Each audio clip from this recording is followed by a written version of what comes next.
حضرت ابو ہریرہ رضی اللہ عنہ سے روایت کی گئی کہ ایک مرتبہ آپ صلی اللہ علیہ وسلم نے فرمایا، مجھ سے دین کے بارے میں پوچھ لو۔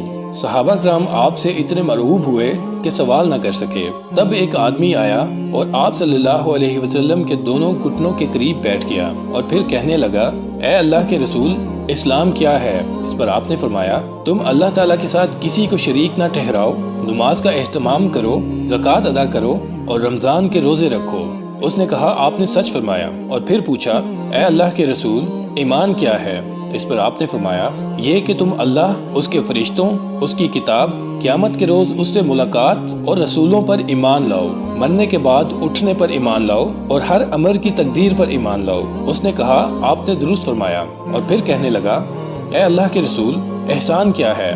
تو آپ نے فرمایا، تم اللہ تعالیٰ سے اس طرح ڈرو گویا تم اسے دیکھ رہے ہو، پھر اگر تم اسے نہیں دیکھ رہے تو وہ یقیناً تمہیں دیکھ رہا ہے۔ اس نے کہا، آپ نے صحیح فرمایا۔ اور پھر پوچھا، اے اللہ کے رسول، قیامت کب قائم ہوگی؟ تو اس پر آپ نے جواب دیا، جس سے قیامت کے بارے میں پوچھا جا رہا ہے وہ پوچھنے والے سے زیادہ نہیں جانتا۔ میں تمہیں اس کی علامات بتائے دیتا ہوں۔ جب دیکھو کہ عورت اپنے آقا کو جنم دیتی ہے تو یہ اس کی نشانیوں میں سے ہے، اور جب دیکھو کہ ننگے پاؤں اور ننگے بدن والے گونگے اور بہرے زمین کے بادشاہ ہیں تو یہ اس کی علامات میں سے ہے، اور جب دیکھو کہ بھیڑ بکریوں کے چرواہے اونچی سے اونچی عمارتیں بنانے میں باہم مقابلہ کر رہے ہیں تو یہ بھی اس کی نشانیوں میں سے ہے۔ یہ قیامت کا وقوع غیب کی ان 5 چیزوں میں سے ہے جن کو اللہ تعالیٰ کے سوا کوئی نہیں جانتا۔ پھر آپ نے یہ آیت پڑھی، بے شک اللہ ہی کے پاس قیامت کا علم ہے، وہی بارش برساتا ہے، وہی جانتا ہے کہ ارحام یعنی ماؤں کے پیٹوں میں کیا ہے، اور کوئی شخص نہیں جانتا کہ وہ آنے والے کل میں کیا کرے گا، اور کوئی شخص نہیں جانتا کہ وہ کہاں کس زمین میں فوت ہوگا، سورت کے آخر تک۔ حضرت ابو ہریرہ رضی اللہ عنہ نے کہا،